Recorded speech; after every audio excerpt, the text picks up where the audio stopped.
So, for those that you were here last week, we started a series that we're going through about the four directions, the four parts of a medicine wheel. And for those of you that weren't here, the question is, well, why? Why are we looking at this? Why are we using this as a reference point? What good is it going to do me to pay attention to this thing? And so for just a moment, I want to share with you this idea of the medicine wheel, which is brought to us by several of the different indigenous tribes, all had this thought or this idea about balance, about how we live our lives, and at times we can get out of balance. And the medicine wheel is a graphic way of understanding. And it's actually part of the oral tradition of being able to pass the information down from generation to generation to generation. They used the medicine wheel because it was easy to explain. But the understanding is that we all have different parts of us, and the whole thought is to bring everything into balance. In other words, we don't ignore parts of who and what we are: physical body, spiritual body, mental body, and emotional body. That we actually look at all four of the different parts. And that when we focus on those different parts and we actually bring attention to the parts that maybe we don't necessarily pay attention to, because the observation is that we all like certain bodies, if you will, that we're comfortable with, and other ones we have a tendency to maybe ignore. When we use the medicine wheel from that frame of reference, then it allows us to actually go, oh, I get it. So there's these four different parts of my life and these four different bodies, and if I focus on the ones that maybe I'm not paying attention to, that my life will come back into balance a little bit more. And so last week, I pulled out my magical wand. Voila! Right?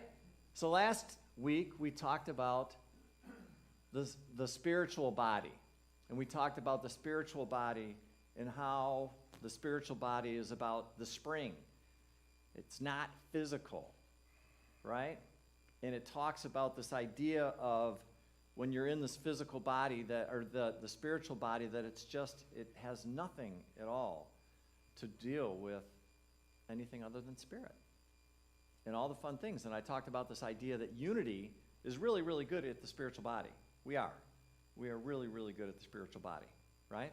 So that's kind of our wheelhouse. So we spent time talking about that, and today we're going to be talking about the South and what the South means. I also want to bring up this idea of when we talk about things being in balance with the directions. So in other words, what happens is when we are in balance using the four different directions, it creates more freedom and joy. How many people want more freedom and joy in their life? Yeah, not a bad idea, right? But the medicine wheel also allows us to pay attention to when we're unbalanced. So in each one of the directions, you can be balanced in that direction, or you can be unbalanced in that direction. It's kind of how the directions work. I was reading something earlier this week. It's a quote by a book called This Life is Joy by author Roger Teal. And speaking of balance, he says, there's a wellspring of healing energy already within our physical body. So in other words, it exists naturally. Our job, and then he quotes Emerson, he says, is to get our bloated nothingness out of the way of the divine circuits. Our bloated nothingness. Isn't that funny? I think it's awesome.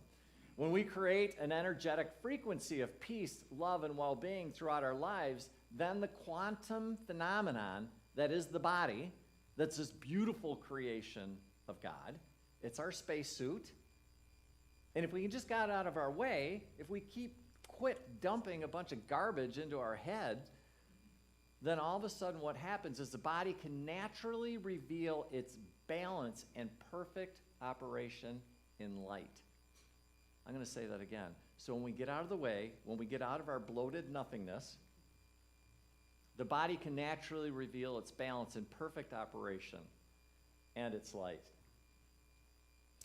So I have a story that I was reading about that made me laugh. So one day a grandchild comes to his grandpa and he says, "What's a soul?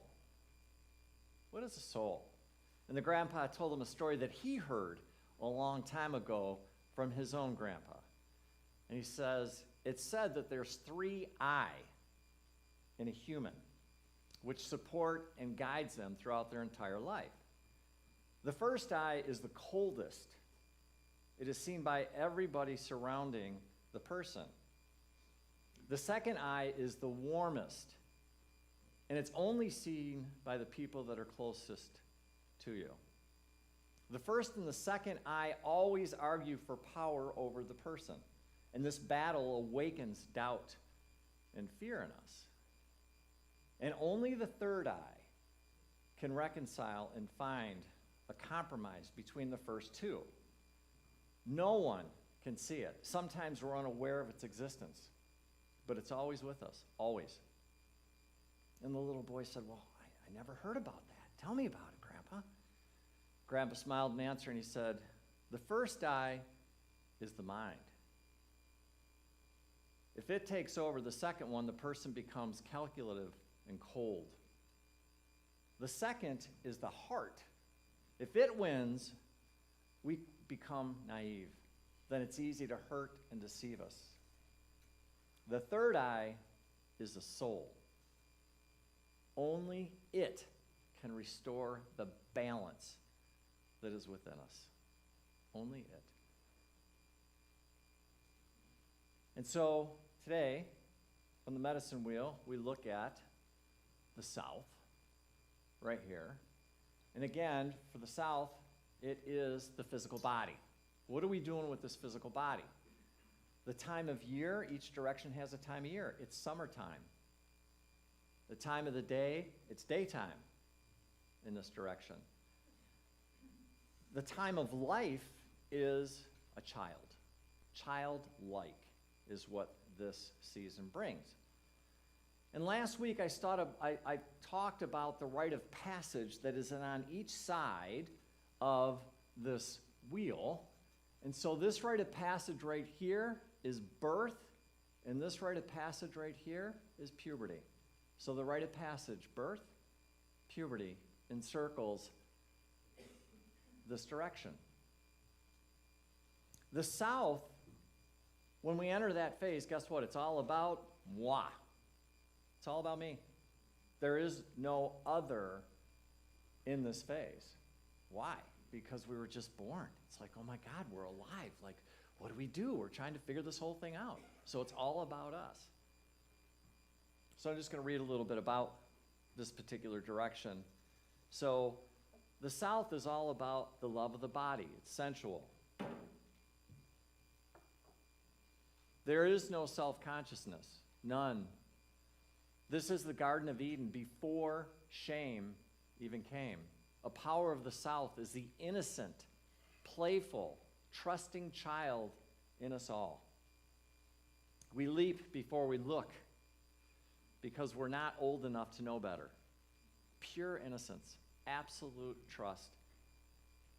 We walk along the path of life cheerful as little birds and unprepared for the dangers ahead. When trouble smacks us in the face, we're surprised. What?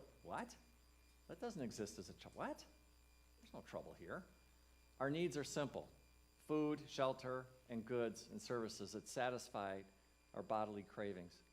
Sight, hearing, smell, taste, all of those things. Again, very sensual when we're in this phase of our life.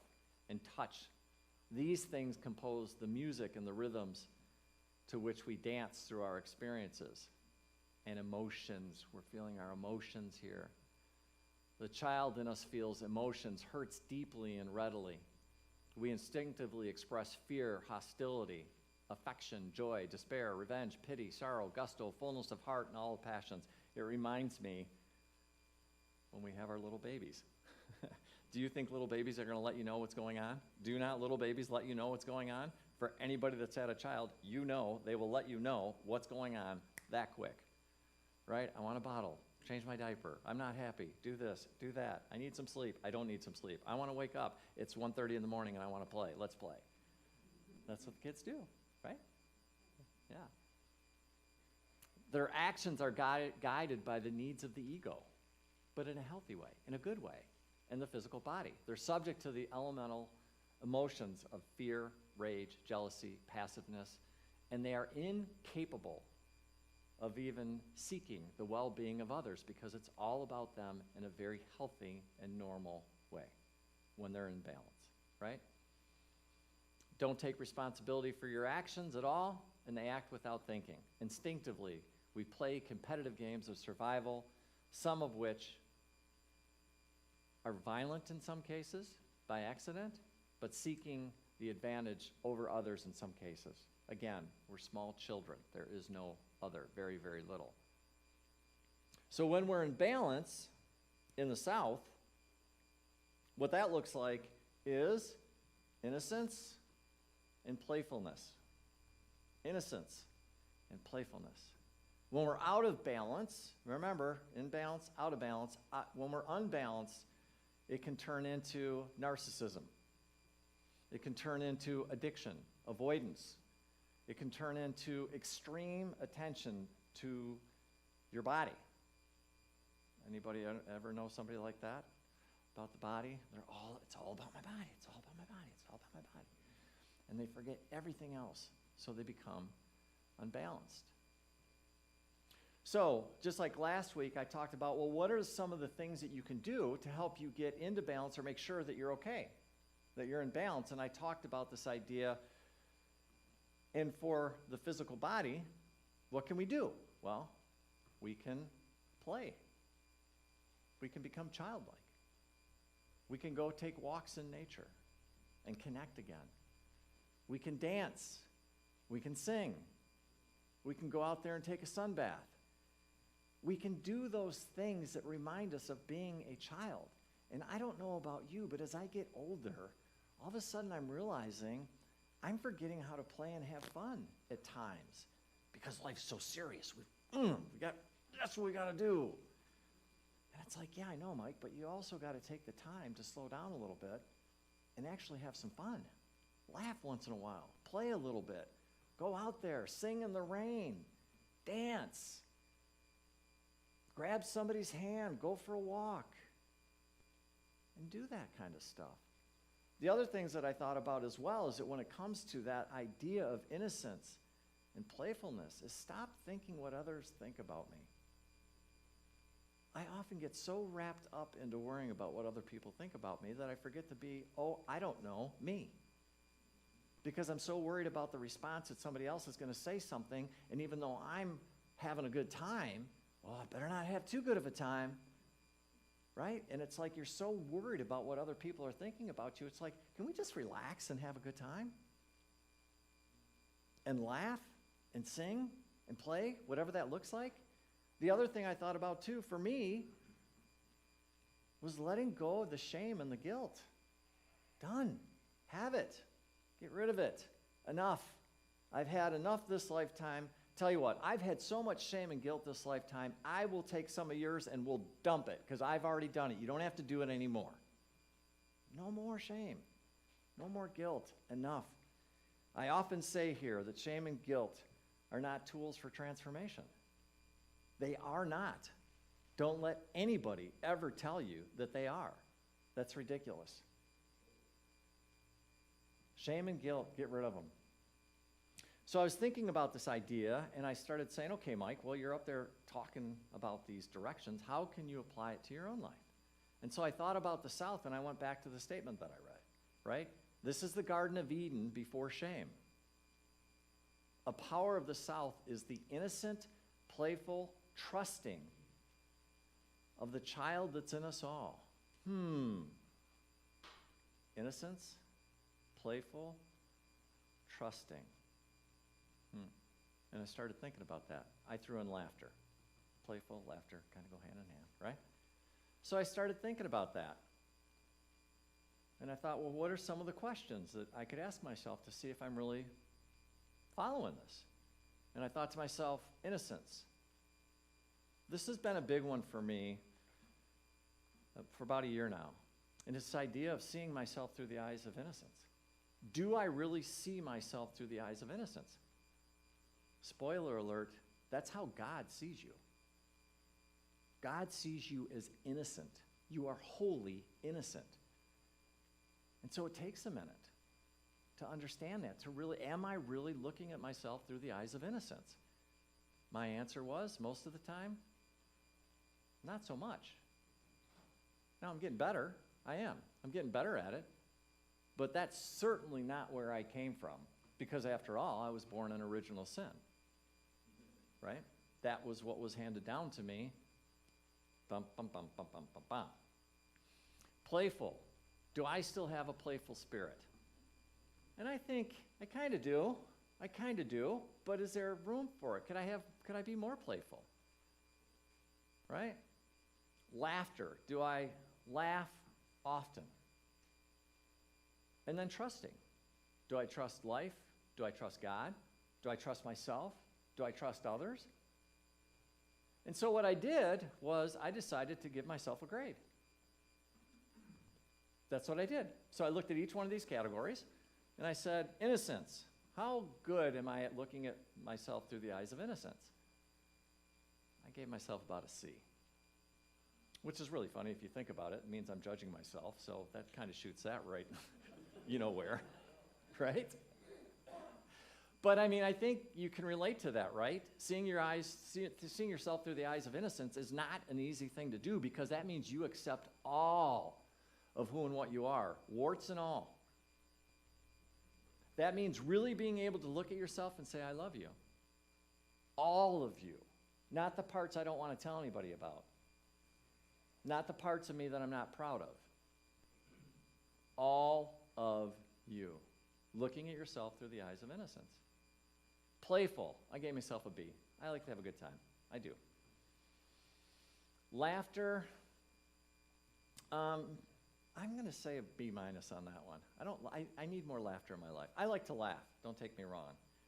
One of the funnest things I like to do is my wife and I, before we go to bed, we actually watch TikTok videos, and they're so much fun. They're just way too much fun. Mostly about animals, because we're animal lovers, and some of those videos are so cute, and they just make us laugh, right? Trusting. Do I trust life? Do I trust God? Do I trust myself? And do I trust others? You know, believe it or not, I'm pretty good at that for the most part, because I have a lot of faith. I really, really do. In you, in me, in God, in life. I just do. That's something that I was pretty good at.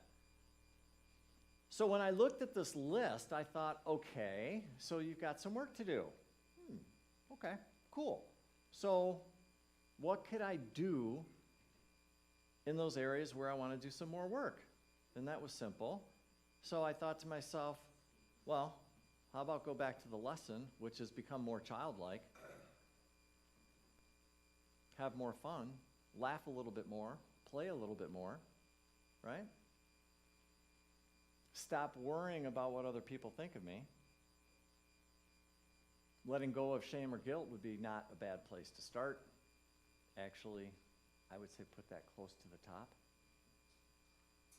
How about using some affirmations and other spiritual tools that we learn here and applying them towards these limited beliefs that we have about ourselves, about others, about God, about life, about everything else like that, and start working at them so then you can start to breathe and relax and have fun.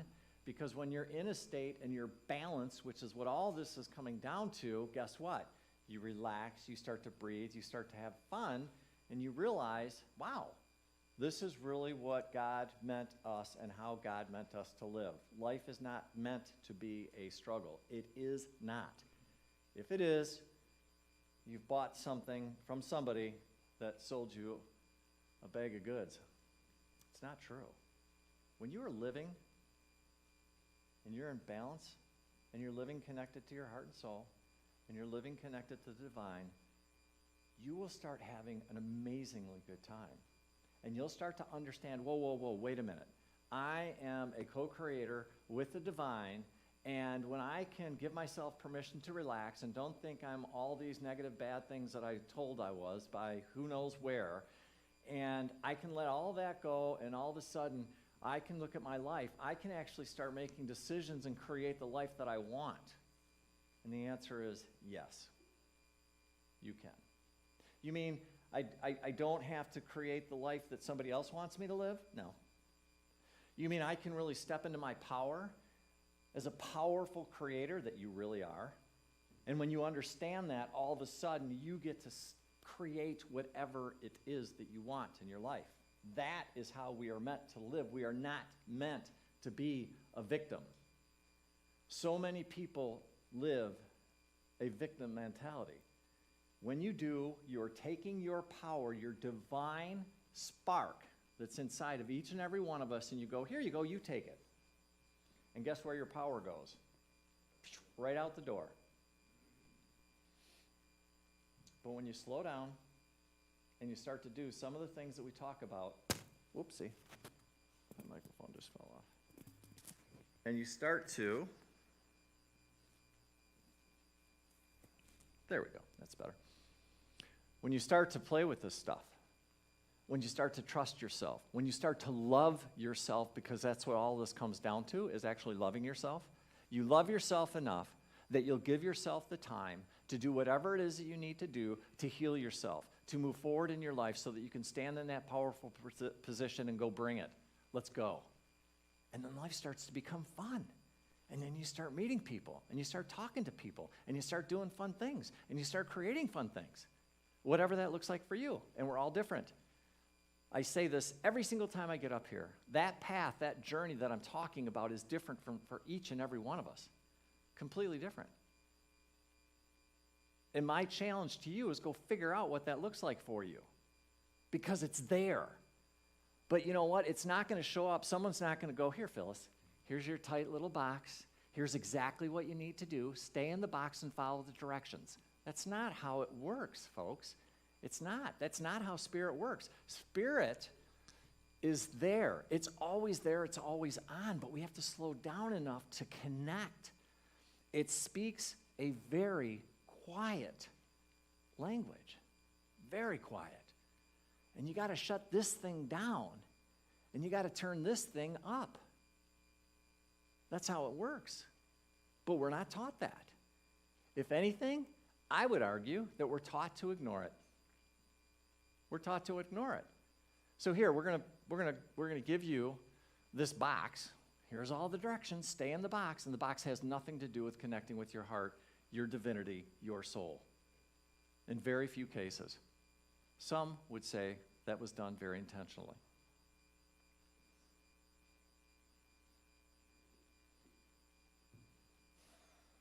You're brilliant, you're divine. And the ability to connect with your divinity will be something that is so beyond magical, I can't even put words to it. But I can trust, you can believe that it's there for each and every one of you. If that's what you make as something that you want, but it's got to come from you. It's not just going to be like, oh, I'm waiting. No, it's got to come from you. And then you connect with Spirit and go from there, right?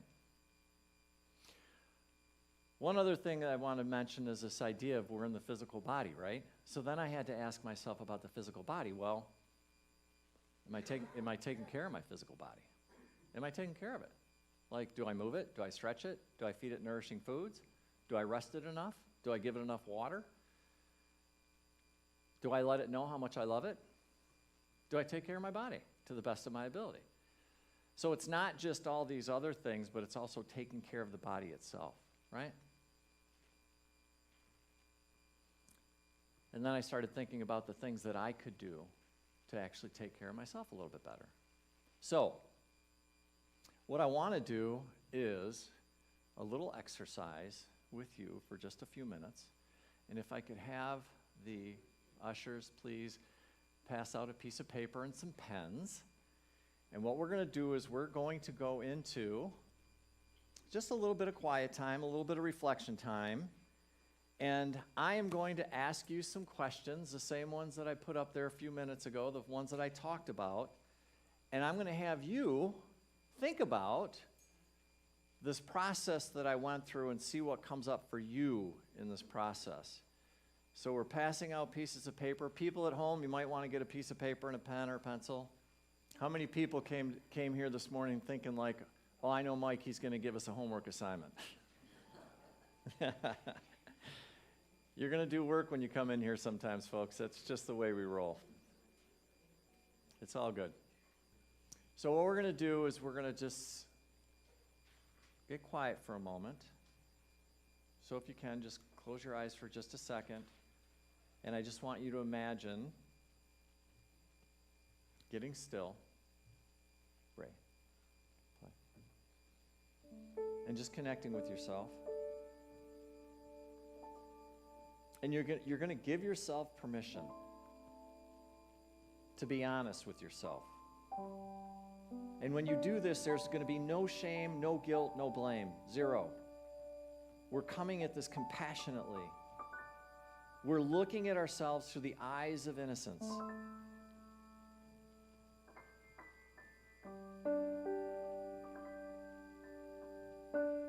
And so ask yourself the question, do I see myself through the eyes of innocence? Scale of 1 to 10. 1, not very much. 10, I see myself as God sees me, innocent. Just mark it down.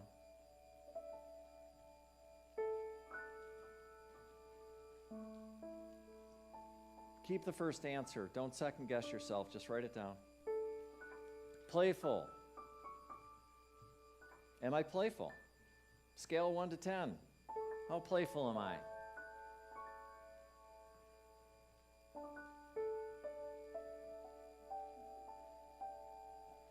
Laughter. I just heard somebody laughing. Somebody does well. Do I laugh enough? 1 to 10. How's your laughter treating you?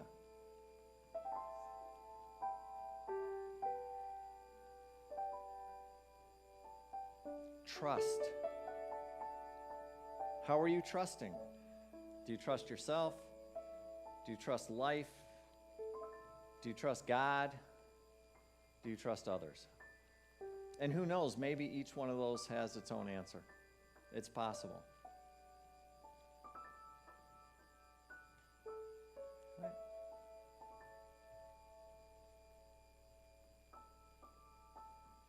And now what I want you to think about is your physical body. What are you doing to take care of your physical body? Do you move it enough? And when I say move could just be standing up and sitting down. It could be doing yoga. It could be doing exercise at the gym. It could be going for a run. It could be going for a walk. Are you moving your physical body? Do you feed it nourishing foods?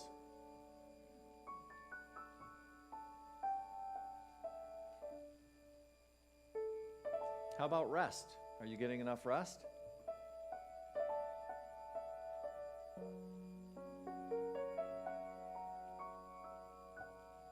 How about water? You drinking enough water?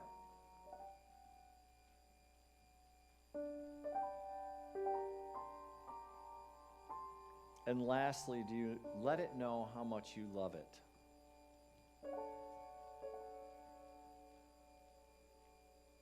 And even when it doesn't do what you want it to do, and even when it struggles and breaks down, simply understanding that the body's doing the best that it can do, and having some compassion and grace for your body.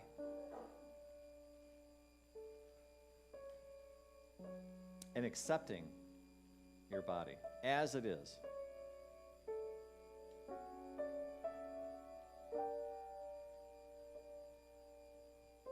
All right. And then when you're ready, you can kind of come back. Come back into the space.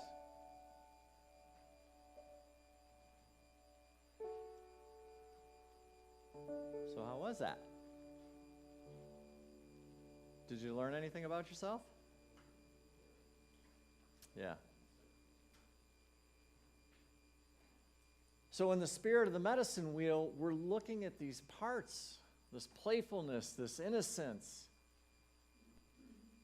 this childlike nature that we have. Didn't Jesus say, become childlike, be like a child? Innocence, playfulness, freedom. That's what the idea is here. And take care of your physical body. I don't think that's asking too much. Do some basic things for it. Nothing too crazy here.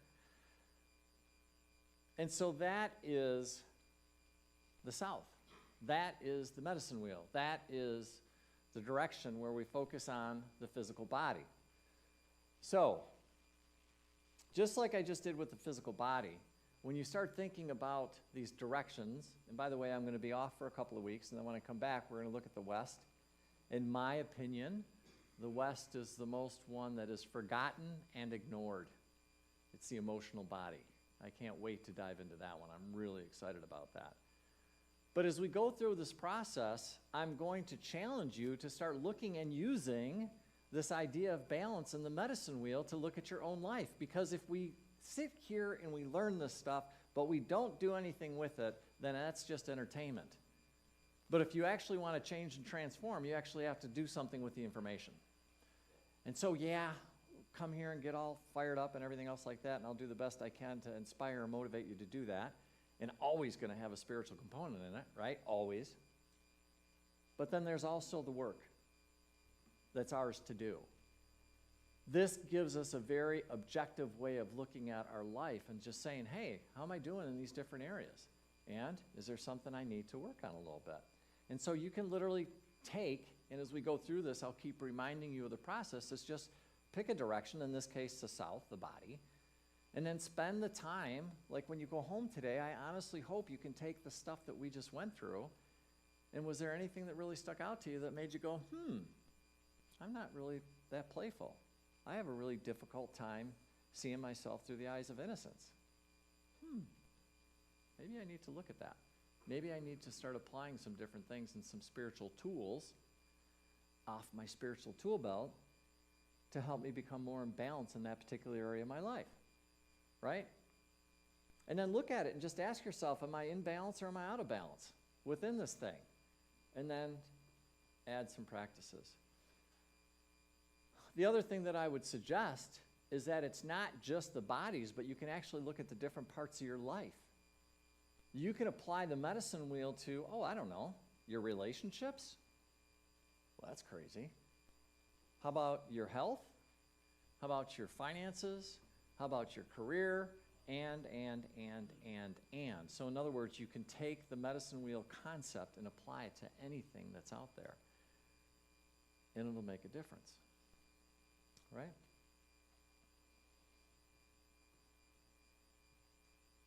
You are incredibly powerful. You're incredibly loved. You're incredibly innocent. When we slow down enough, we start paying attention to what's in here. Trust me when I tell you that voice will get louder and louder and louder. And when you slow down enough to start listening to it, your life will change. Because you'll finally start to remember who and what you are, which is a beautiful, divine creation of God, whatever you call that. That's pretty awesome. And it's there for each and every one of you. Just slowing down enough, playing with it enough, sharing enough, trusting yourself enough, trusting Spirit enough to get you there. Don't forget that, ever. Don't ever forget who you are, ever. Don't let anybody talk you out of your own divinity. We've done that long enough. How many people want to take that back?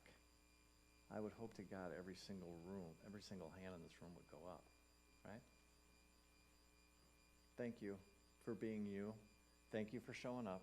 Thank you for doing the work. Thank you for showing up and shining the light that you are. It is a gift to every single person in this room and every person online and every person on this planet. You are a gift. And I could not be happier to see you. Thank you for coming, and God bless. God bless.